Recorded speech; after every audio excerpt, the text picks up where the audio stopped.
Bismillahirrahmanirrahim. Bismillahirrahmanirrahim. Alhamdulillahirabbil alamin wa sallallahu wasallam ala sayyidina Muhammadin wa ala alihi wa sahbihi ajma'in. Assalamualaikum warahmatullahi wabarakatuh. Alhamdulillah, selamat kita berjumpa pada petang ini, hari sesi pertama kita dalam tahun baru. Syukur kepada Allah Subhanahu wa taala dalam tahun majlis acara pembacaan kitab kita daripada tahun lepas bawa kepada tahun baru dapat dah diteruskan. Bagaimana biasa kita mulakan acara kita dengan bacaan ratib. Minggu lepas kita dah baca ratib Al-Atas, minggu ini kita baca ratib Al-Haddad. Ini amalan-amalan kita tak boleh tinggalkan tuan-tuan sekalian. Kalau tuan-tuan ada amalan lain, amalan daripada tarikah-tarikah tertentu ataupun zikir surat, silakan, tak menjadi apa. Semua itu adalah daripada Nabi SAW. Dan begitu juga dengan ratib-ratib yang disusun oleh Imam Haddad, Imam Abbas ni, semua adalah waris daripada Nabi SAW. Dan semua itulah menepati perintah Allah Ta'ala, ya ayyuhallazina amanu dzkurullaha dzikran katsira wasabbihuhu bukratan wa asila. Wahai orang beriman, hendaklah kamu zikir kepada Allah dengan sebanyak-banyaknya dan bertasbih kepadanya pada setiap petang dan pagi, setiap petang dan pagi, ya. Tapi kita tak mampu nak zikir banyak dan kita tak tahu apa zikir kita nak baca, berapa banyak nak baca, bagaimana nak baca. Alhamdulillah, ada imam-imam yang menyusulkan, ulama-ulama yang mengerti tentang zikir-zikir yang tinggi, besar dan banyak fadilatnya ni. Tinggal kita baca saja dan ringan pulanya. Ringan, tak berat untuk kita baca. Ringkas, mudah, tak boleh buat kita nak merasa ujub kalau kita dah baca. Wah, aku baca ratib atas, ratib adat kecil, subhanallahnya 3 kali. Alhamdulillah, la ilaha illallahnya setakat 40 kali, 50 kali. Setengah orang kalau baca sampai ribuan kali. Jadi bacaannya hanya sikit tetapi besar fadilatnya, ya. Mudah-mudahanlah kita dapat banyak mengingatkan diri kita untuk mengingat Allah Ta'ala senantiasa. Kalau kita tak ingat Allah, Allah tak rugi. Allah tak ingat kita, siapa yang ingat kita? Dan kalau Allah Ta'ala mengatakan dalam sebuah diskusi, Nabi bersabda, Allah firman, ingatilah aku dikala kamu lapang, dan saya kamu akan aku ingati dikala kamu sempit. Sempit tu bila? Ketika sekaratul maut tu sempit. Sempit tu bila? Ketika maksiat sedang corner kita, tak mampu kita nak lepas maksiat, nafsu tengah bergelora, dan tak ada orang tahu, hanya kita sahaja terbuka peluang maksiat. Kalau tak Allah Ta'ala selamatkan iman kita, terjerumuslah kita. Sempit ketika menghadap sekaratul maut, sempit ketika sempit wang, sempit ketika banyak masalah, sempit ketika berada hari pertama dalam liang lahat, sempit ketika baru berdiri di mahsyar, sempit ketika nak menghadap sirat Allah, menghadap hisab, sempit hal-ehwal keadaan kita. Dan kalau Allah ingat kita, lapanglah jadinya, insya-Allah. Kita mulakan bacaan ratib Al-Haddad kita. Al-Fatihah ila hadatin Nabi Sayyidina Muhammadin wa alihi wa ashabil kiram. ثم إلى روح سيدنا الإمام الحبيب عبد الله بن أبي محمد الحداد أصولهم فروعهم. الفاتحة.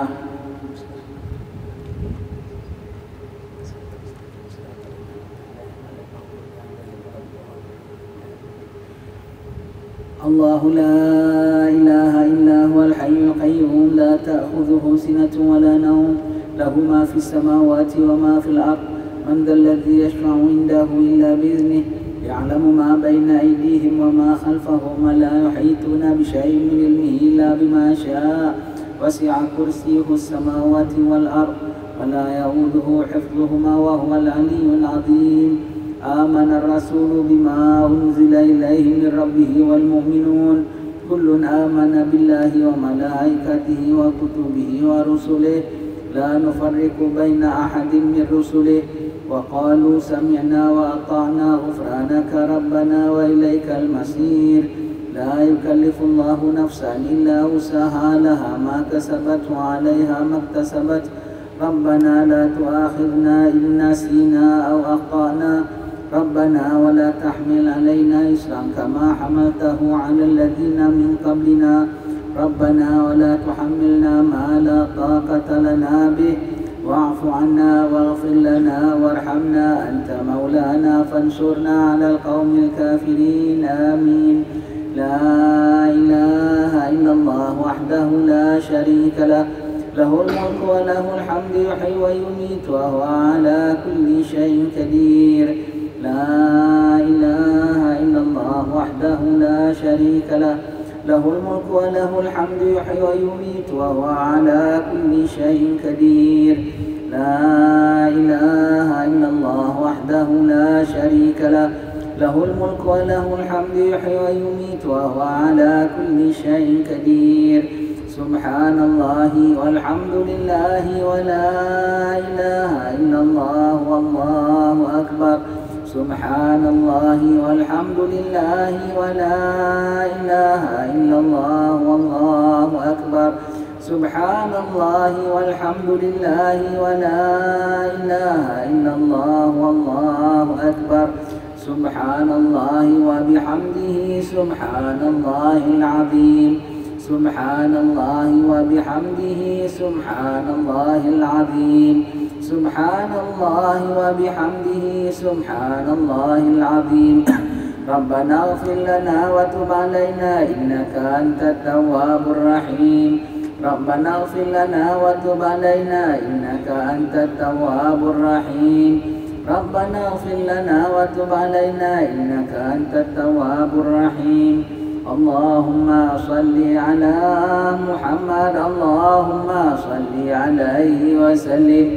اللهم صل على محمد، اللهم صل عليه وسلم. اللهم صل على محمد، اللهم صل عليه وسلم. أعوذ بكلمات الله التامات من شر ما خلق. أعوذ بكلمات الله التامات من شر ما خلق. أعوذ بكلمات الله التامات من شر ما خلق. بسم الله الذي لا يضر مع اسمه شيء في الأرض ولا في السماء وهو السميع العليم.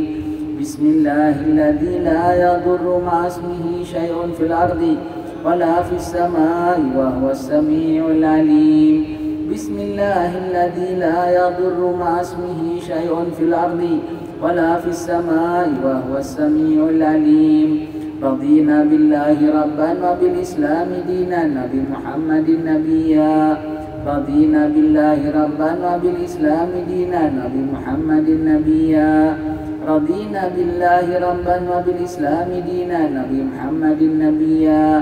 بسم الله والحمد لله والخير والشر بمشيئة الله. بسم الله والحمد لله والخير والشر بمشيئة الله.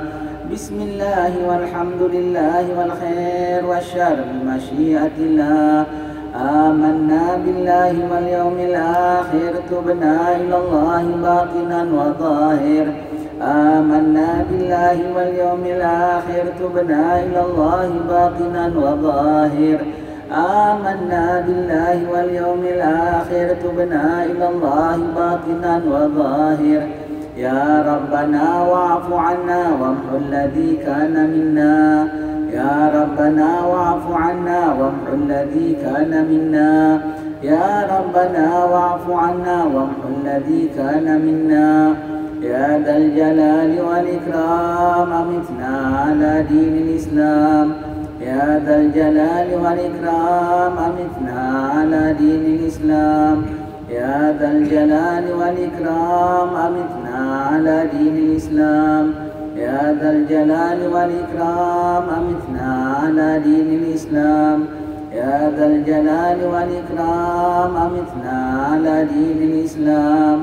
يا ذا الجلال والإكرام أمتنا على دين الإسلام. يا ذا الجلال والإكرام أمتنا على دين الإسلام.